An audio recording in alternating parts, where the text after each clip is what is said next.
pada hari ini ya, kami sangat senang sekali ya, Ustadz bisa hadir, dan tentunya ini merupakan sebuah kehormatan dan kebanggaan buat kami, karena biasanya kan kalau reses itu kan anggota DPR RI, kemudian anggota DPRD, insya Allah hari ini anggota DPD ya. Dan tentunya juga kita banyak juga yang belum mengetahui ya tupoksi dari DPD RI itu seperti apa.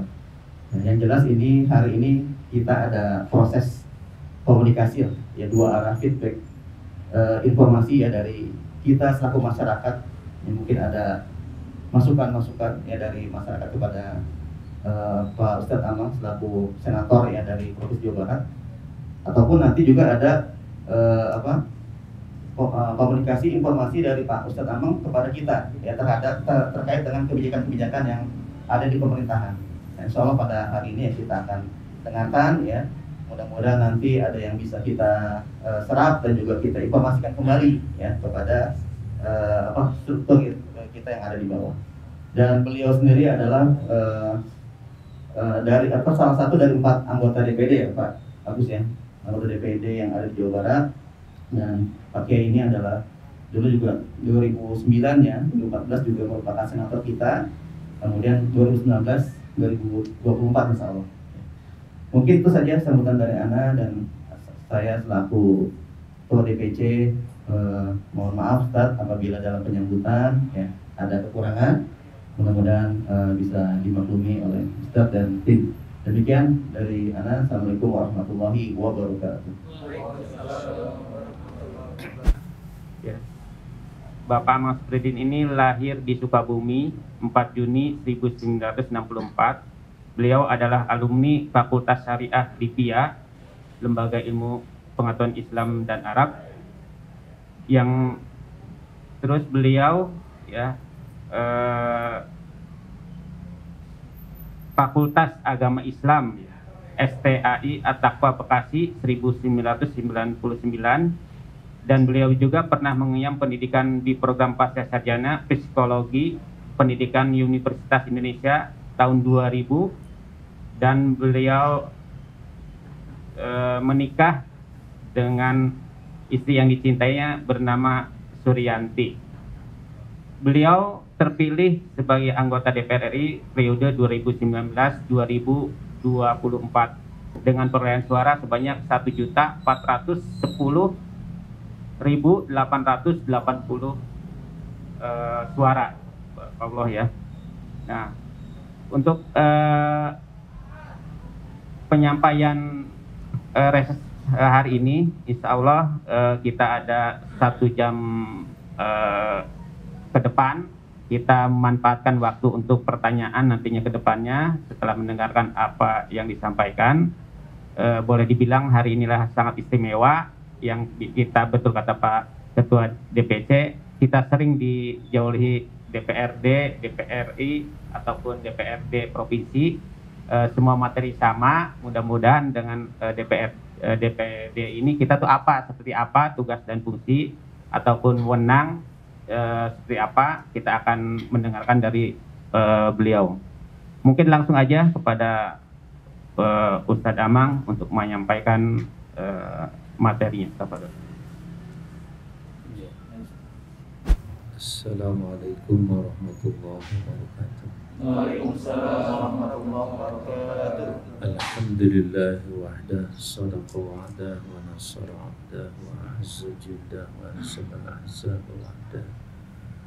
Asyhadu an la ilaha illallah wahdahu la syarika lah, wa asyhadu anna Muhammadan 'abduhu wa rasuluhu la nabiyya ba'dah. Allahumma salli wa sallim wa barik ala Muhammadin al-Mustafa Qur'anil Hasanah wa ala alihi wa sahbihi wa man tabi'ahu bi ihsan ila yaumil qiyamah wa ba'du. Qala Allah ta'ala, a'udzu billahi minasy syaithanir rajim, ya ayyuhalladzina amanu taqullaha haqqa tuqatih wa la tamutunna illa wa antum muslimun. Sadaqallahul azim. Hadirin dan hadirat Bapak dan Ibu yang saya muliakan, wabil khusus pimpinan dan keluarga besar masyarakat Sukmajaya ya, Kecamatan Sukmajaya bersama dengan seluruh jajaran manajemen. Mudah-mudahan seluruhnya senantiasa dalam rahmat dan ridho Allah Subhanahu wa Ta'ala.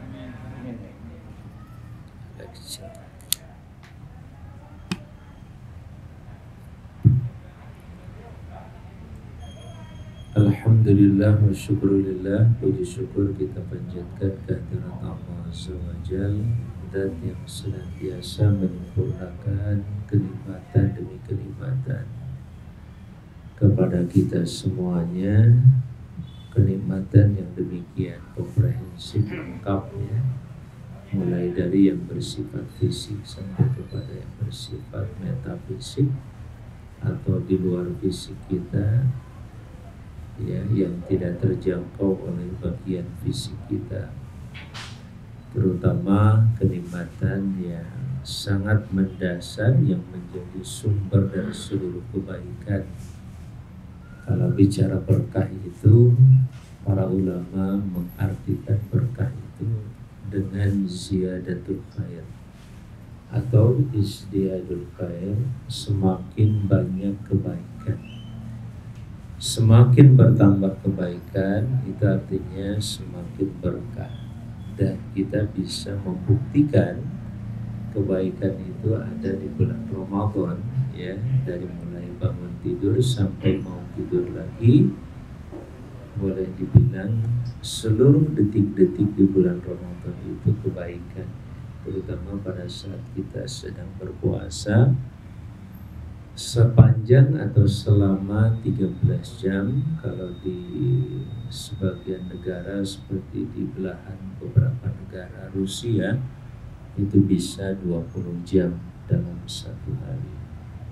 Jadi maghribnya sekitar jam 10, nanti jam 11-nya Isya, jam 12 istirahat sebentar ya, jam 10 Isya sampai tarawih sampai jam 12.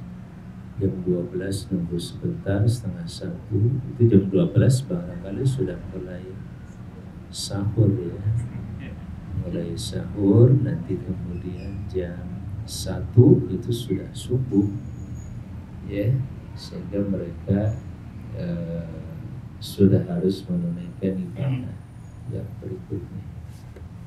Jadi mereka biasanya, saya juga pernah mengalami beberapa jam di sana itu kita nggak sempat tidur, nanti tidurnya habis sholat subuh saja ya, karena subuhnya jam 2, sholat subuh jam 2 ya, kita tidur lagi nanti teman-teman jam 6 bangun untuk berangkat kerja ya, karena jarang libur di sana. Jam 6 nanti ketemu lagi jam 10 malam ya, lumayan. Tetapi yang paling indah tentu saja setiap detik sepanjang 20 jam itu berada dalam kebaikan berpuasa. Kebaikan yang oleh Allah yang maha memerintahkannya langsung dinyatakan dengan li asyamuli, puasa itu untuk kata Allah, wa nasibi, dan akulah yang pantas membalasnya.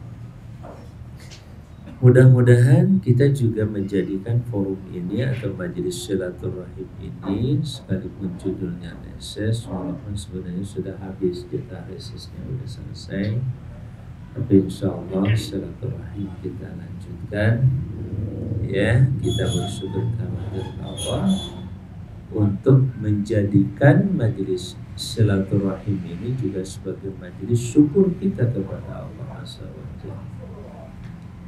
Dengan niat itu, maka mudah-mudahan kita berhak mendapatkan nilai tambah. La in syakartum la azidannakum. Jika kalian bersyukur, pasti aku akan tambahkan.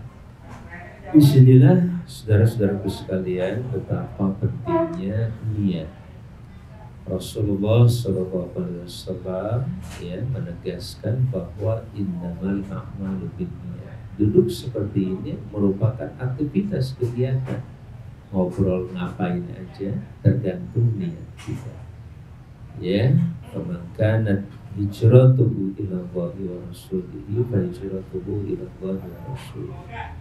Nah, hadis tentang niat ini oleh Rasulullah dihubungkan dengan namanya hijrah, karena ada kasus yang mungkin saudara-saudaraku sekalian masih ingat ceritanya dengan kisah atau asbabul wurud dari hadis ini kaitan dengan seorang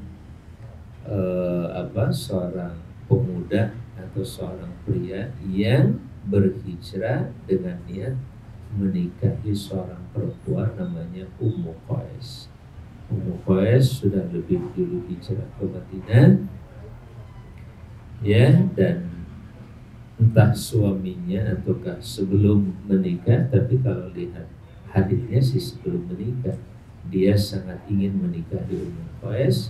Syarat kata Ummu Qais, kamu harus berhijrah.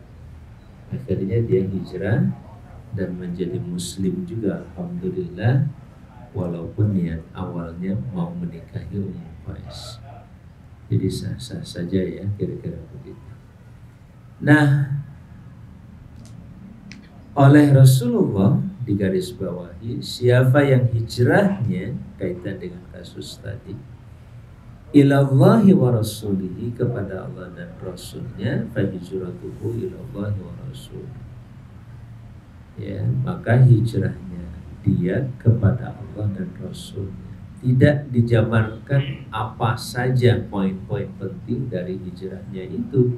Kenapa? Karena Allah dan Rasulnya sudah merupakan kecukupannya. Kita kira-kira begitu. Cukup dengan menyebut Allah dan Rasulnya, kita bisa meraih sejumlah kebaikan di balik hijrah itu. Gak usah disebut siapa yang hijrah ke Allah Rasulnya dia bakal begini, bakal begini, bakal begini. Gak perlu. Cukup dengan hijrah dia berarti ke Allah dan Rasulnya. Maka Allah dan Rasulnya yang akan menjamin nilai serta balasan yang bakal didapatkan oleh dia.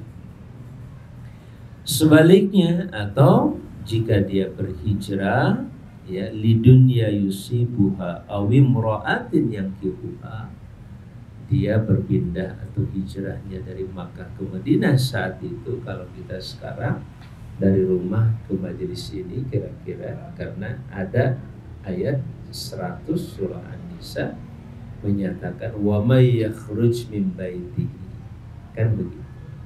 Wa may yakhruj min baitihi muhajiran ila Allah wa rasulihi thumma yudrikul mautu faqad waqa'a ajruhu 'ala Allah. Siapa saja yang keluar dari rumahnya dalam rangka berhijrah.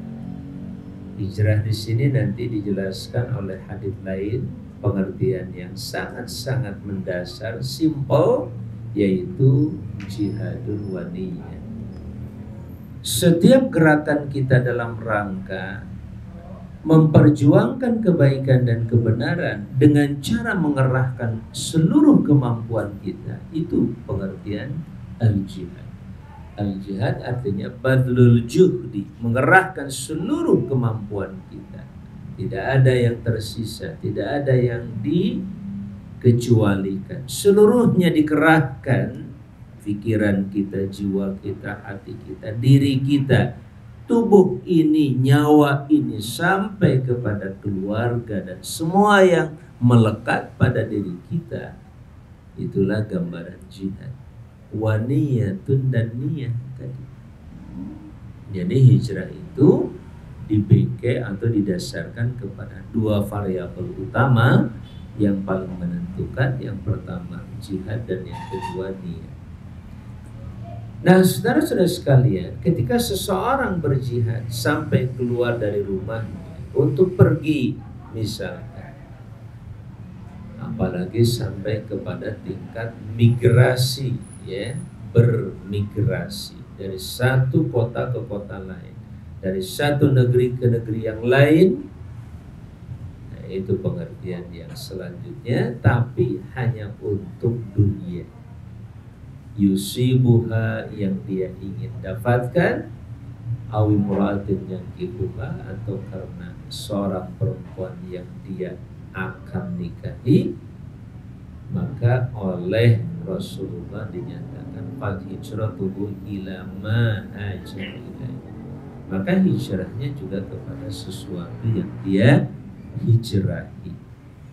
Ya, muttafaqun alaih. Hadis ini disepakati oleh Bukhari Muslim sahih.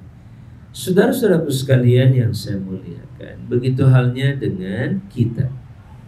Kita mencanangkan hidup ini setelah pemahaman, keikhlasan, kerja, dan kita lakukan pekerjaan kita ini dengan daya juang al-jihad. Bahkan tanda bahwa kita berjihad itu harus ditindaklanjuti dengan pengorbanan, tadhiyah. Tanpa tadhiyah dipertanyakan jihadnya. Ya, apa yang dijihadkan sementara tidak ada pengorbanan, kira-kira begitu indikator. Nah, saudara-saudara sekalian, kita berada di tempat ini pun tidak sembarang berada, sekedar datang bawa motor, tidak. Tapi betul-betul kita sudah kerahkan, kita curahkan, kita ya persembahkan berbagai kemampuan kita. Ya, mudah-mudahan dengan upaya ini kita juga masuk dalam kategori berjihad di jalan Allah. Nah, untuk menambah kekuatan daya perjuangan kita, sekalipun obrolan kita misalkan obrolan menjelang berbuka begitu ya, tetapi bobot obrolan itu terkait dengan persoalan bangsa dan umat manusia. Ini penting menjadi salah satu hal yang patut kita garis bawah. Di mana letak perjuangannya? Orang cuma duduk dengerin kok. Iya. Tapi kita nggak meniatkan seperti itu. Pertama, niat saya bersyukur pada Allah. Yang kedua, silaturahim. Yang ketiga, berbagi informasi dan komunikasi. Untuk apa? Untuk sama-sama menunaikan tugas yang Allah sudah canangkan dalam salah satu firman-Nya, wal takum minkum ummatu yad'una ila khairi wa ya'muruna bil ma'ruf wa yanhauna 'anil munkar. Menghadirkan kebaikan menjadi salah satu syarat umat ini harus dibentuk, atau tujuan dari umat ini harus hadir, atau ada sekelompok dari umat Islam ini hadir. Wal takum minkum ummatun, sekelompok, mau ormas, mau yayasan, mau perkumpulan, mau organisasi politik, organisasi kepemudaan, terserah. Yang penting fungsinya dijalankan. Misi utamanya adalah mengajak kepada kebaikan. Tadi sudah saya sampaikan, sumber kebaikan itu hanya datang dari Allah. Persepsi tentang ini baik dan tidak, kalau kembali dan diserahkan kepada kita, amat sangat-sangat kontradiktif. Menurut saya baik, tapi menurut Pak Hidayat mungkin belum tentu baik. Ya, misalkan. Tetapi kalau sudah menurut Allah baik, asa an takrahu syai'an wa huwa khairul lakum. Boleh jadi kamu menganggap itu buruk, bahkan kamu gak suka terhadap sesuatu itu, padahal itu lebih baik untuk kamu sekalian. Jadi perspektif kebaikan ini kita sudah punya pegangan dalam satu kalimat sederhana. Setiap selesai sholat subuh atau sholat asar, kita baca di pagi maupun sore hari dalam kalimat biyadikal khair. Nah, saudara-saudara sekalian, yad'una ilal khair, kebaikan itu sendiri harus ditunjang oleh tatanan, suatu aturan yang memerintah dan mencegah. Kebaikan memerintah adalah memerintah yang ma'ruf. Kebaikan dari sektor Yang mungkar yaitu dengan cara mencegah. Itu juga kebaikan. Makanya kebaikan itu tidak melakukan kemaksiatan karena Allah itu jadi ibadah. Sebagaimana kita menjalankan kebaikan di jalan Allah berupa perintahnya, itu adalah ibadah. Itu diantara yang membedakan kualitas apakah sesuatu yang dijalankan oleh kita ini bernilai ibadah atau tidak. Apalagi sumber untuk bisa kita niatkan karena Allah hanya bisa kita dapatkan ketika kita beriman kepadanya. Makanya sebelumnya Allah mengingatkan dulu, ya ayyuhalladzina amanu taqullaha haqqa tuqatih wa la tamutunna illa wa antum muslimun. Iman itu potensi kebaikan, saya katakan tadi. Yang bisa merubah sesuatu jadi baik atau tidak itu adalah iman. Dan iman ini harus ditindaklanjuti dalam bentuk, apalagi untuk merawat keimanan, mengembangkan keimanan, memperbaharui keimanan, ya dengan ketakwaan, sebaik-baik ketakwaan. Apa itu takwa tadi? Kemampuan menjalankan perintah Allah dan kemampuan menjauhi larangan-larangannya. Terbentuk kebiasaan itu sehingga melekat pada kita sebuah sifat yang disebut dengan muttaqin. Nah, kalau sudah kita punya kemampuan itu, Allah Maha tahu kebenaran kita, kejujuran kita, konsistensi dan kesungguhan kita dalam beriman kepadanya terlihat dan dilihat oleh Allah. Wa qul i'malu fasayarallahu 'amalakum wa rasuluhu wal mu'minun. Dilihat oleh Allah, Rasulnya juga memperhatikan dan menyimak pekerjaan kita. Setiap kita berbuat sesuatu, apalagi sholawat, itu dilaporkan setiap hari kepada Rasulullah SAW. Salah satu tugas malaikat Jibril adalah itu sekarang. Nah, saudara-saudara sekalian, begitu hanya dilihat oleh orang-orang di sekitar kita yang juga beriman pada Allah. Ini orang-orang baik, ini orang-orang senantiasa konsisten dengan apa yang dia perjuangkan. Yad'una ilal khair, dia betul-betul menjalaninya dengan baik.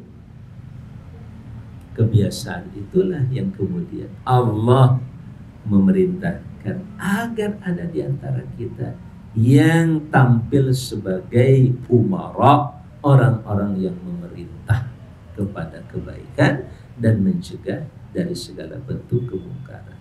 Nah, saudara-saudaraku sekalian yang saya muliakan, kerangka ini kita perkuat. Bagaimana kita bisa menjadi ummatun yad'una ilal khair? Itu sudah pasti umat karena kita terbiasa dengan kebaikan. Maka kalau sudah terbiasa dengan kebaikan, mendakwahkan kebaikan itu tidak jadi masalah dan tidak jadi kendala. Orang udah biasa, betul tidak? Tapi tidak sedikit orang yang ujuk-ujuk saja. Wah, seakan-akan dermawan gitu. Oh, ternyata duitnya dari Kementerian Sosial. Ya, duitnya dari bantuan sosial. Begitu selesai dan tidak ada bantuan sosial, nggak ada lagi tuh kebaikan. Namanya juga ujuk-ujuk. Nah, kita alhamdulillah dibiasakan dulu seperti itu melalui ketakwaan tadi itu. Terus kita melekatkan jiwa dan kebiasaan takwa itu dalam hidup kita. Allah Maha menyaksikan umat ini pantas untuk mendakwahkan kebaikan ini. Bahkan dakwah kepada kebaikan ini harus terstruktur tadi saya katakan. Di mana letak strukturnya? Dalam konteks kekuasaan untuk memerintah kepada kategori baik tadi, menjalankan perintah dan menjauhi larangan. Makanya disambung ya'muruna bil ma'ruf wa yanhauna 'anil munkar setelah yad'una ilal khair.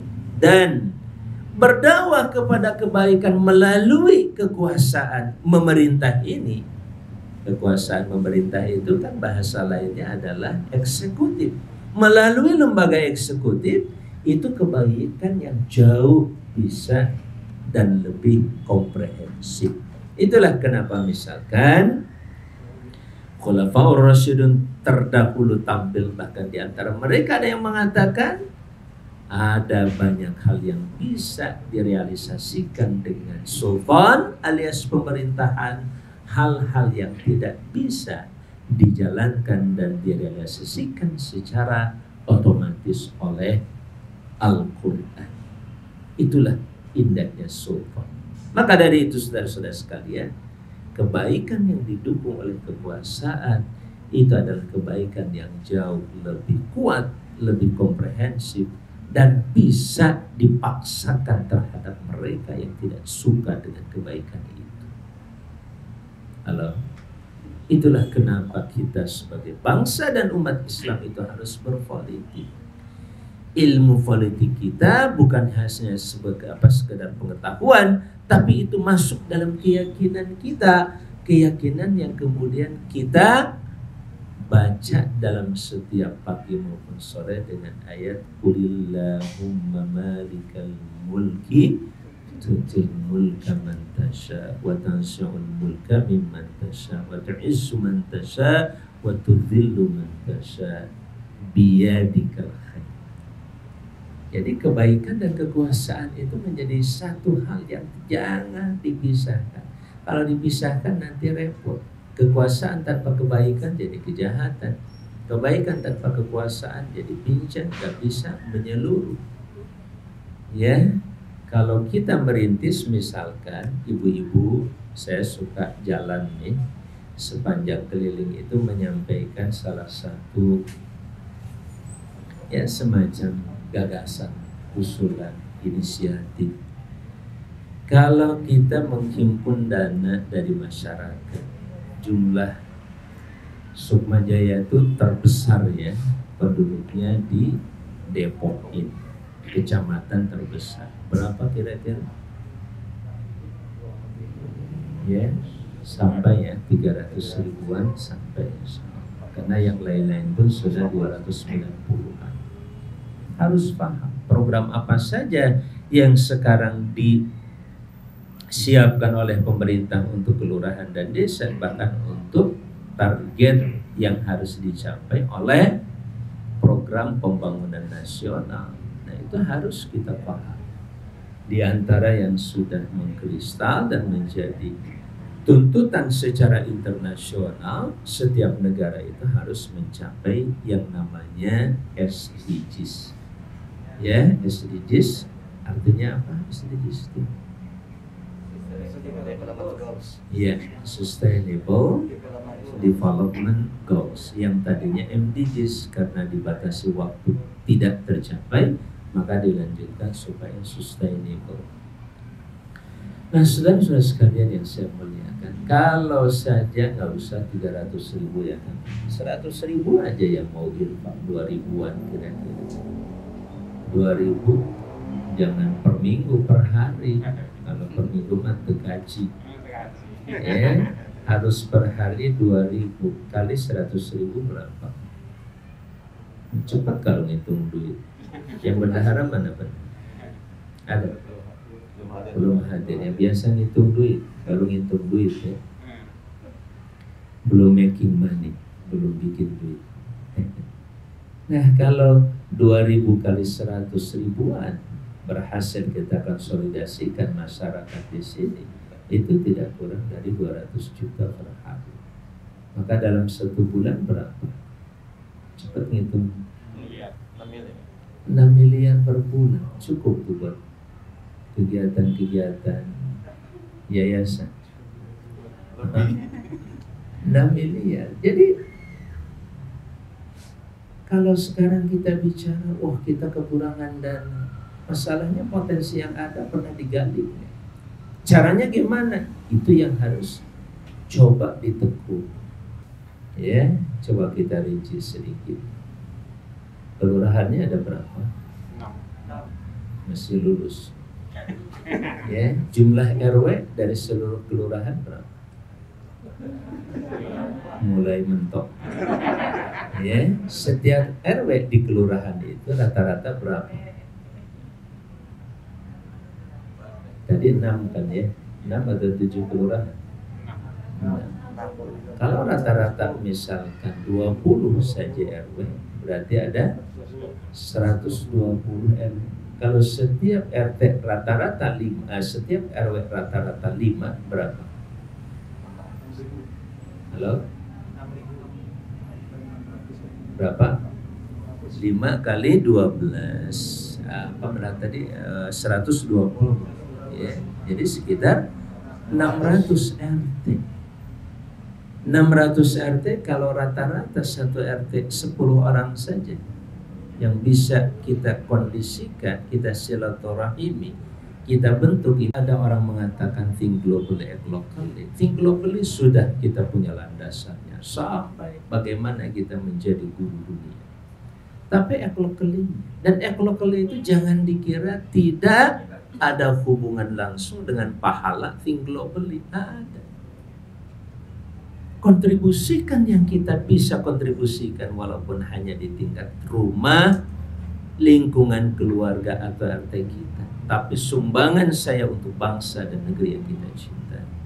Itulah kemudian kami misalkan Pak Dayat membentuk perkumpulan namanya IGC, Indonesia Global Charity. Semampu yang bisa kami lakukan membangun Indonesia dari desa. Baru 21 desa yang bergabung sebagai binaan kami. Kalau ini masuk di kelurahan-kelurahan, sebenarnya untuk Depok pun sudah bisa sampai ke angka 63 kelurahan. Tambah 21 berarti 84. Kalau Depok bisa mengkonsolidasikan, saya katakan tadi, nggak usah 1 juta deh, 100.000 saja. Umatnya dan masyarakatnya itu, kepala keluarganya itu dikonsolidasikan oleh kita, potensinya begitu besar. Tadi saya katakan kalau ibu-ibu sengaja mungut semacam infak dan charity mungkin agak sulit. Coba deh jualan beras aja.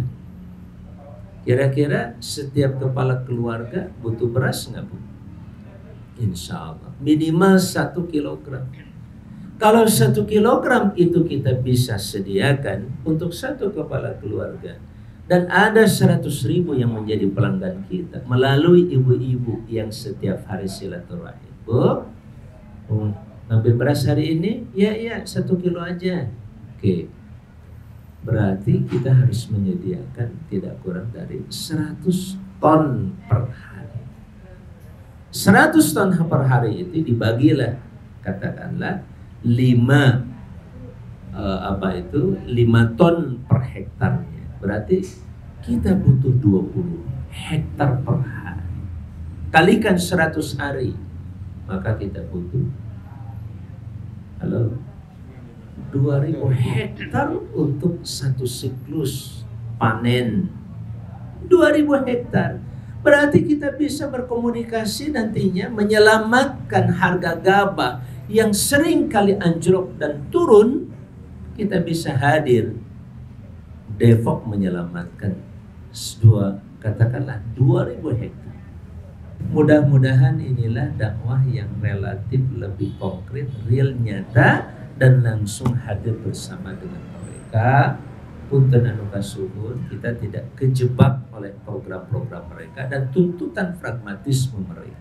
Selama ini kita kejebak dengan tuntutan pragmatisme masyarakat. Tapi kalau kita merintis dengan pola seperti ini, insya Allah kita tidak terjebak dengan pragmatisme, tapi kita yang menciptakan suasana baru dengan mereka, bahkan mengarahkan pragmatisme itu menjadi sebuah idealisme yang begitu insya Allah bermanfaat ke depan lebih jauh lagi. Saya kira itu silaturahim yang bisa saya sampaikan pada kesempatan berharga ini. Tidak panjang tapi tidak pendek juga ya, karena lumayan nih saya cerita di sini kurang lebih sekitar 1 jam atau 50 menit. Hadanallahu wa iyyakum ajmain. Masih ada waktu, kalau mau dimanfaatkan mangga, tidak juga saya pamit langsung. Jazakumullah. Sekian dulu. Assalamualaikum warahmatullahi wabarakatuh. Waalaikumsalam warahmatullahi wabarakatuh. DPD RI dan fungsi DPD RI seperti disebutkan dalam Undang-Undang Dasar, ya, pasal 22D itu terkait dengan, nanti kalau globalnya bisa dipelajari Undang-Undang Dasar. Intinya konstitusi itu membahas tentang kekuasaan, bentuk kekuasaan, kemudian pembagian kekuasaan sampai kepada pembatasan kekuasaan. Yang kita semuanya sudah paham, kekuasaan itu dibagi 3, ada kekuasaan legislatif, eksekutif, yudikatif. Yang ada dalam kelompok eksekutif itu sekarang MPR, DPR, DPD. DPD dan DPR sama-sama menjadi anggota MPR. MPR itu nggak punya secara substansi atau keanggotaan khusus. Tapi gabungan antara DPR dan DPD itu adalah anggota MPR. Tugasnya apa? Yang paling strategis adalah membentuk konstitusi. Paling strategis, paling mendasar, undang-undang paling tinggi dalam sebuah negara. DPD, alhamdulillah terlibat di dalam. Hanya sayang pada saat pembentukan undang-undang yang lain, turunan dari undang-undang dasar atau konstitusi, DPD kewenangannya hanya yang pertama mengusulkan rancangan undang-undang, dan itu siapapun bisa. Hanya saja kalau usulan dari rancangan undang-undang versi DPD itu insya Allah lebih komprehensif karena dilakukan dengan pembahasan dan persiapan sebagaimana biasa dilakukan di dalam DPR. Ada namanya naskah akademik, studi banding dan lain sebagainya. Itu mengusulkan. Yang kedua adalah ikut membahas memang, tapi tidak sampai pengambilan keputusan. Terutama undang-undang atau rancangan undang-undang yang diamanatkan ya oleh Undang-Undang Dasar terkait dengan otonomi daerah, hubungan pusat dan daerah, kemudian pertimbangan terutama dalam rancangan undang-undang BPK dan pada saat pemilihan ya pimpinan BPK kita memberi pertimbangan tapi tidak menentukan. Nah, termasuk kemudian pengawasan. Ketika undang-undang sudah dibuat dan dibentuk, maka DPD punya kewenangan untuk mengawasi sekaligus sebagai representasi di daerah dan kita juga representasi daerah di pusat. Sehingga wajar kalau ada orang mengatakan bahwa DPD itu wakil daerah di pusat dan wakil pusat di daerah itu adalah siapa? Gubernur. Kan begitu. Salah satu di antara semacam konvensi lah, kesepakatannya seperti itu. Mungkin tidak tertulis langsung tapi konvensinya kayak begitu. Nah, sampai di situ karena DPD ini tidak bisa ikut mengambil keputusan, apalagi bicara tentang anggaran, salah satunya adalah RUU tentang anggaran, RAPBN misalnya, itu barangkali salah satu kekurangan sekaligus kelemahan dan tidak punya alat bargaining. Makanya begitu kita memberikan semacam pertimbangan, terutama perimbangan anggaran pusat dan daerah, kita kasih masukan, misalkan diterima syukur, ya tidak diterima, udah masalah, mau diapain lagi. Nah begitu selesai jadi undang-undang, kita hanya bisa langsung ke tingkat pengawasan. Kita tidak bisa kemudian bicara tentang bargaining, ada dari undang-undang ini nanti memunculkan program. Program itu memunculkan anggaran. Ini semuanya tidak bisa kita jadikan sebagai alat untuk berkomunikasi dengan masyarakat. Kecuali sebatas program, informasi programnya bisa. Misalkan, desa hari ini mencanangkan program SDGs tadi, yang 17 jadi 18. Salah satu program untuk mensukseskan SDGs ada namanya pendamping yang dicanangkan atau disiapkan sekitar 35.000 pendamping untuk 74.953 desa di Indonesia. Jadi kurang lebih nantinya satu pendamping itu mendampingi 2 desa. Kira-kira kayak begitu. kita punya gerakan sampai di bawah itu jadi pendamping RT, pendamping RT.